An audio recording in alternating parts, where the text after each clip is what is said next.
Hola, soy Marta Garza y estás en tu programa En mis zapatos, el cual es posible gracias a la colaboración del Canal 28 Televisión Inteligente.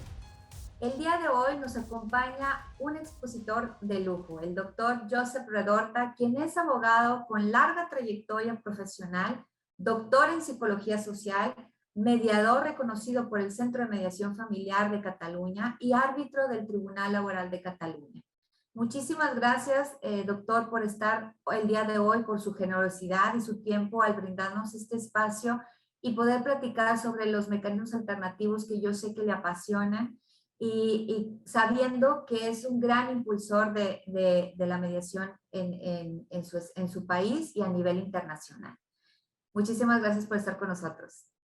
Muchas gracias. Para mí es un placer que no puedo evitar cada vez que hablo con México mexicanos. Es un país donde yo he aprendido muchísimas cosas, muy diverso, me siento siempre muy bien acogido y donde tengo grandes amigos. Un placer, insisto, en estar aquí en esta conversación. Muchísimas gracias. Y entrando de lleno, platicaremos cómo se pueden abordar los conflictos por medio del diálogo y ahora más con este contexto que estamos viviendo de la pandemia, si se han detonado nuevos conflictos y su forma es distinta de abordar o cuál es la forma correcta para abordar estos mecanismos alternativos, estos problemas, perdón. Digamos que ha habido a lo largo de la historia, ha habido tres formas básicas de resolver los conflictos: la fuerza, el derecho y el diálogo. Del diálogo es la palabra. De todas es la más eficaz y la más definitiva. Sin embargo, a lo largo de la historia estamos viendo que la fuerza ha tomado una gran importancia. ¿Qué decir de las balaceras que vemos en tantos países? México es particularmente también afectado.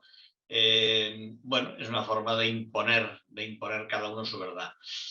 El derecho es lo que debería funcionar. Cuando el derecho funciona, la fuerza, dijéramos, deja de funcionar para resolver derechos. Pero lo que sucede es que el derecho muchas veces queda desfasado. Y entonces, en este momento, en las sociedades, llamémosle de esta democracia más o menos formal, lo que nos ocurre es que están bastante deslegitimados. El derecho siempre va por detrás, dijéramos, de la realidad social. Y entonces la realidad social, además, está cambiando a una velocidad tan enorme que no nos adaptamos. Y eso no genera condiciones para que el diálogo se pueda practicar muy bien, ¿no?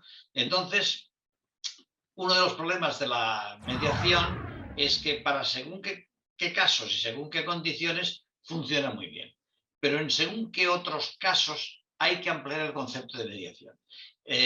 Hay que ir a la gestión de conflictos. Hay que ir a otras figuras del campo de la resolución de conflictos que tienen una visión más amplia, donde se incorporan los distintos mecanismos. Yo recuerdo, por ejemplo, que los pueblos originarios, y México tiene una buena tradición en todo eso, tienen sus formas de resolver los conflictos y muchas veces por consenso. Lo que pasa es que nos ha parecido pues, que no hay que tenerlos en cuenta y a lo mejor tenemos que repensar muchísimas cosas, ¿no? La pandemia lo que ha puesto de manifiesto es, por un lado, de alguna manera agravar o acelerar, sería la palabra, los procesos que ya teníamos en danza, y luego ha puesto de manifiesto otro tipo de conflictos. Pues, por ejemplo, el teletrabajo. ¿Qué pasa con las relaciones laborales? Por ejemplo, en las escuelas. Conflictos de vacunados, no vacunados, etcétera. Es decir, ha aparecido toda una serie de gama de conflictos, de problemas, vamos a llamarle, que han requerido soluciones a veces un poco improvisadas. La mediación online se está destapando, cada vez se hacen más, eso me parece importante, pero yo no tengo claro, por ejemplo, qué es lo que va a suceder con todo el tema de la confidencialidad, que para lo que es la mediación estándar, este es un punto absolutamente clave. Y además hay un aspecto que a mí me preocupa en cuanto al desarrollo de la mediación, porque los mediadores a veces les falta un poquito de herramientas para analizar conflictos, para tenerlo claro. Es decir, necesitaríamos en realidad un sistema de recomendación para los mediadores facilitadores, donde según el tipo de conflictos tengan unas pautas, unos ciertos protocolos de actuación más basados en la conflictología y en la psicología que no en el derecho. Y eso se puede hacer. Hay la base teórica suficiente para desarrollarlo. Yo mismo he trabajado bastante en este campo y lo que estoy viendo es que son unos trabajos que cada vez los lee más gente.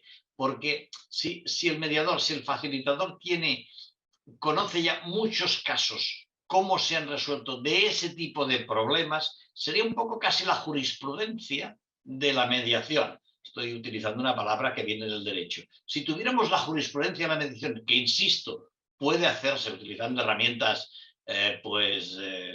avanzadas, tecnológicas avanzadas, pero que para una institución no sería una cosa anormal ni excesivamente cara, eso sería de una enorme ayuda para los mediadores. Entonces, a partir de aquí, el diálogo es más fácil, porque ya la persona que dirige el proceso va encaminada, ya tiene unas pautas de referencia, ya empieza a decir, sí, pero típicamente este asunto se resuelve de esta manera, o no. Hay que saber qué es lo que más se parece y en qué se diferencia. Y pues digamos que no hay enfermedades, sino que hay enfermos, por poner una metáfora, ¿no? Y esto me parece particularmente relevante. Un buen sistema desde una institución potente, como puede ser el Poder Judicial o cualquier otra, ¿no? Pues en problemas de vivienda, el Coravit, etcétera, sería necesario tener centradas toda esa serie de problemas, lo cual facilitaría mucho las mediaciones. Y ahora que estamos más habituados a hacer cosas ya online y demás, y sobre todo en países grandes como es México y tantos otros, y yo creo que esto facilitaría mucho el desarrollo y el avance de la mediación. Es decir, el diálogo es importante, pero tener los medios para practicarlo eficazmente, ese es el punto en el cual estamos necesitados. Totalmente de acuerdo, porque es importantísimo tener los medios adecuados, como usted dice, desde que el mediador esté debidamente capacitado y profesionalizado en la forma de abordar la conflictología actual, hasta el hecho de tener, por ejemplo, las tecnologías de la información, que muchas de la población se ha dificultado también, y ese es un reto, el que todo el mundo tenga el acceso al Internet para que pueda realizar estas plataformas y a través de las plataformas como estamos el día de hoy, poder platicar y poder realizar los procesos que también adquieren nuevas habilidades del mediador, ¿verdad? Y que obviamente no se pare el hecho de que estuvimos en la pandemia y que no se puedan resolver estos conflictos porque no podíamos salir, ¿verdad? Porque estábamos en el confinamiento. Tenemos que hacer una pausa, no le cambien, estamos en su programa En Mis Zapatos, regresamos en un momento.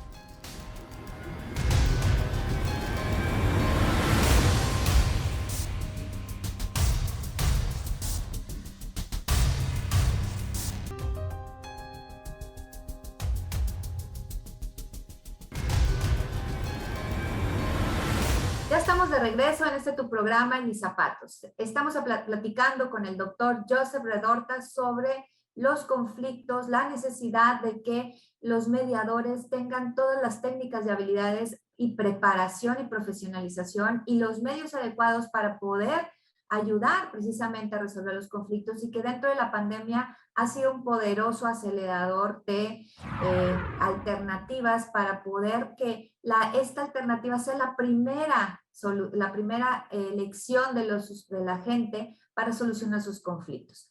Platíquenos un poquito, sabemos que es un apasionado también de escribir sobre los mecanismos alternativos y cuenta con varios libros muy importantes. Uno de ellos es, el título es de cómo abordar los conflictos estructurales. ¿Nos pudiera platicar sobre este libro? Sí, este libro ha aparecido este año, es mi última obra. Cada libro uno lo vive como casi como un hijito, ¿eh? Pero este me apasiona particularmente por un motivo, porque no hay prácticamente nada escrito sobre conflictos estructurales. En la historia, digamos, de la conflictología, la mediación, el estudio de conflictos, se ha hablado en la mediación se ha hablado de conflictos intratables, ¿no? Entonces yo ahí lo que defiendo es que todos los conflictos son tratables, pero con herramientas seguramente distintas.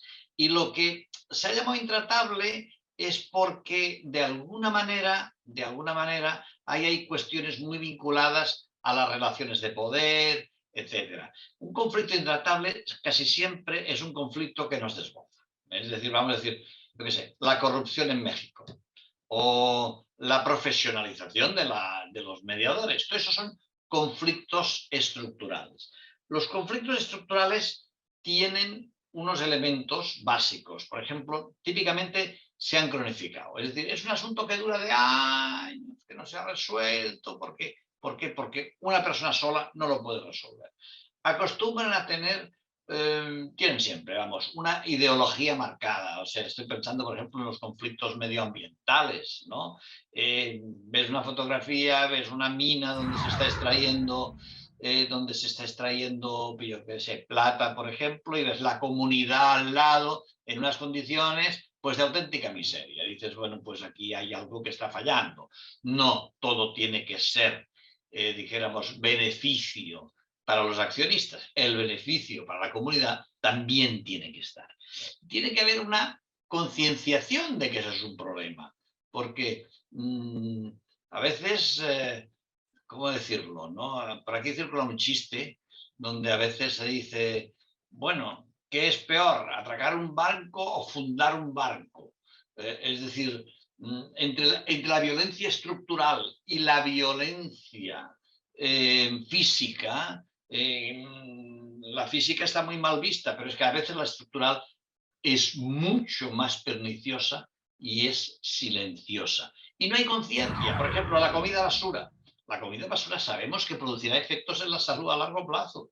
Muchos problemas de tipo canceroso, por ejemplo, aparecerán derivados de todo eso. Si no se toma conciencia, no se puede abordar. El equilibrio de poder, importantísimo. La mayor parte de conflictos estructurales tienen que ver con el equilibrio de poder. Tiene que haber un esfuerzo colectivo de mucha gente para afrontar esos conflictos. Es un esfuerzo colectivo y tienen que haber unos medios adecuados. Este hexágono, estas 6 condiciones, las encontramos casi siempre en los conflictos estructurales. A mí, en el año 2011, publiqué un artículo sobre conflictos estructurales y me quedé absolutamente sorprendido de las veces que se lo bajaba la gente de Internet, ¿no? Con lo cual pensé que este era un tema que efectivamente merecía ser abordado a fondo. Y entonces este libro, Cómo abordar los conflictos estructurales, trato este tema de manera específica, dividiéndolo pues en 3 partes. ¿Qué son los conflictos estructurales? ¿Qué podemos hacer? ¿Y hacia dónde podemos avanzar? Pero en cualquier caso es de los más difíciles que hay y requiere esfuerzos suplementarios por el campo de la mediación, viéndola como la capacidad de gestionar los conflictos, no únicamente la mediación estándar, que es la que conocemos, 2 partes aquí, en medio un equipo de mediación, unos mediadores y tal. Eso en momentos determinados se puede tirar mano de esa figura, pero típicamente se requieren más cosas. Definitivamente, yo también coincido con el hecho de que estuve buscando obras similares al libro que usted escribió y precisamente no hay abordaje literario sobre ese tema, entonces es realmente una joya, ¿verdad? Su libro y se lo recomendamos a todos para que lo puedan pues tener acceso a él y leer, ¿verdad? Sobre los conflictos estructurales que realmente también es sumamente importante abordarlos y de una manera adecuada porque como lo dice, no, los golpes pues sí llaman mucho la atención e impresionan mucho, pero esta forma silenciosa que se va estructurando por un lado y por el otro y que no se, a veces no se visibiliza tanto como un golpe, ¿verdad? Daña mucho o a veces daña más, ¿verdad? O cuando se visibiliza, pues a veces no se encuentra la manera de abordarlo. Por ejemplo, estaba echando un vistazo a la prensa de Monterrey y parece que el transporte en Monterrey es más conflictivo de lo que parece. Y ese es un conflicto típicamente estructural. Exactamente.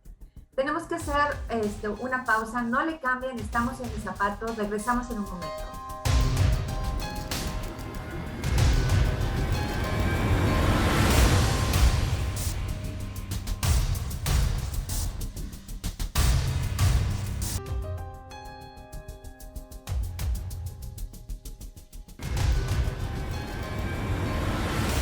Gracias por continuar con nosotros. Seguimos platicando con el doctor Joseph Redorta sobre la resolución de conflictos. Y ya para este último bloque y para terminar, porque nos tenemos que despedir, lamentablemente el tiempo es muy corto en televisión, nos gustaría que nos comentara hacia dónde van los mecanismos alternativos, hacia dónde va la mediación, la conciliación y cuál es el futuro y los retos que se tienen. Bueno, yo la primera cosa que diría es que van a ir a más, a mucho más. Primero porque el sistema judicial en la mayor parte del país, y hablo incluso de Europa, están, si no en quiebra, muy desfasados. Solamente hay que leer los debates que ha habido, por ejemplo, en Inglaterra y que ahora están empezando en España y tal, sobre, no diría la quiebra, pero sí la disfuncionalidad de los sistemas judiciales para ver de qué se precisan mayores alternativas. Pero además es que los medios alternativos de resolución de conflictos aportan de por sí soluciones, tienen, digamos, una vigencia, una vitalidad y una adaptación distinta. La visión jurídica, la visión del derecho es una visión y el conflicto es mucho más amplio que estrictamente la visión jurídica de los conflictos. Entonces, yo si reviso la literatura de lo que se ha escrito en el campo de la conflictología, lo que sí veo es que nos hemos concentrado mucho en cómo resolver los conflictos, pero poco en diagnosticarlos, en el análisis de conflictos. Y ese para mí es un campo emergente, un campo nuevo e importantísimo. Porque, ¿qué nos pasa? Hagamos una metáfora comparada con la medicina, ¿no? Entre lo que es el diagnóstico, el pronóstico y la intervención, dijéramos, nos hemos centrado mucho en la intervención y poco en ver lo que pasa. Naturalmente es complicado, pero con una visión multidisciplinar se podría saber mucho más sobre esto. Desde el primer punto, análisis de conflictos, y esto se está empezando ya en algunas partes, es crítico, absolutamente crítico para el desarrollo de la mediación y los nuevos sistemas tecnológicos que vendrán derivados de ahí.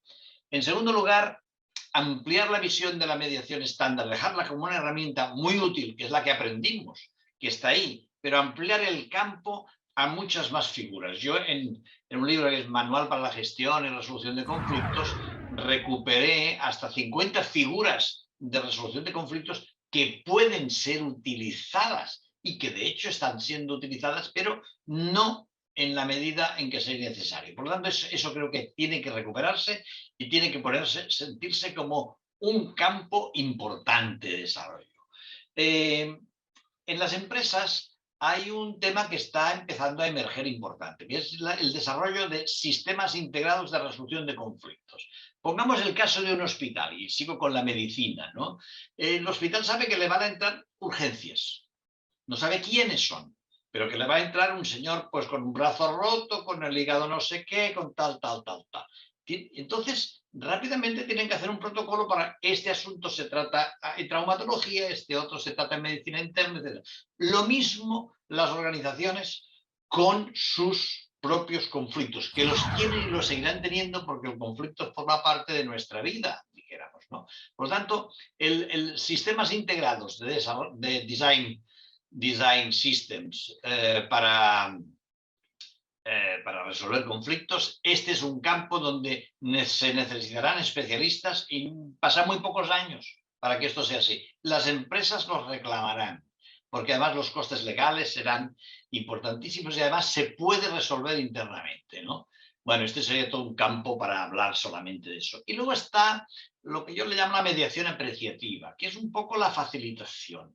Todas estas figuras donde lo importante, se haga una comparación entre lo que sería la medicina alternativa y la medicina oficial, diríamos, si la medicina tradicional que conocemos es detecto una enfermedad, aplico una terapia, aplico un tratamiento, la mediación apreciativa es decir, a ver, ¿qué nos pasaba cuando las cosas iban bien, por ejemplo, en una relación personal? Destacar lo bueno, potenciarlo, que sería algo así como que el sistema inmunológico encontrara la forma de resolver la enfermedad, ¿no? Pues, digamos, potenciar esas cosas importantes que ha habido en la relación, que ha habido en el pasado y tal, ¿no? Esto cuando los conflictos no son muy, no están muy activos desde el punto de vista emocional, etcétera, esto funciona muy bien. Todo el campo del apreciativo, que hay inquietud, cuando los conflictos no han escalado extraordinariamente, dan voz, dan palabra, permiten el diálogo, se necesitan buenos facilitadores y se puede trabajar incluso con grandes grupos. Yo creo que este es un campo a desarrollar donde los mediadores tienen mucho que aportar y donde se pueden hacer muchas cosas. Estas tres cosas, más lo online, sería una cosa más importante, creo que marcarán la pauta de hacia dónde va la mediación. Pues ahí lo tienen, tenemos muchos retos y muchas posibilidades de resolver los conflictos porque la mediación, la conciliación y toda la metodología de lo que habla el doctor Joseph Redorta, hay muchas formas de resolver los conflictos a través del diálogo, muchas metodologías que pueden ser muy buenas y que se pudieran dar esa oportunidad de que esta sea la primera alternativa, el diálogo a través de la resolución de conflictos, y no que acudir al derecho, ¿verdad? En nuestra legislación, en nuestra Constitución, se habla de que todas las leyes deberán de prever mecanismos alternativos. Entonces, quiere decir que en todos los ámbitos, en todos los campos, donde existan problemas en cualquier materia, es posible, ¿verdad? Entonces esto abre la posibilidad de que esta sea la primera alternativa y bueno, la Corte ya lo ha dicho y se ha pronunciado que este es un derecho humano de acceso a la justicia. No es una alternativa más, sino que es a la par como la justicia tradicional que conocemos de acudir ante los tribunales. Se nos está terminando el tiempo. ¿Algo que desee agregar y aportar a los televidentes que nos están escuchando? Bueno, yo quisiera animarles, quisiera decirles de que los conflictos forman parte de la vida, nos preocupan, pero pensemos que detrás de cada conflicto hay un regalo.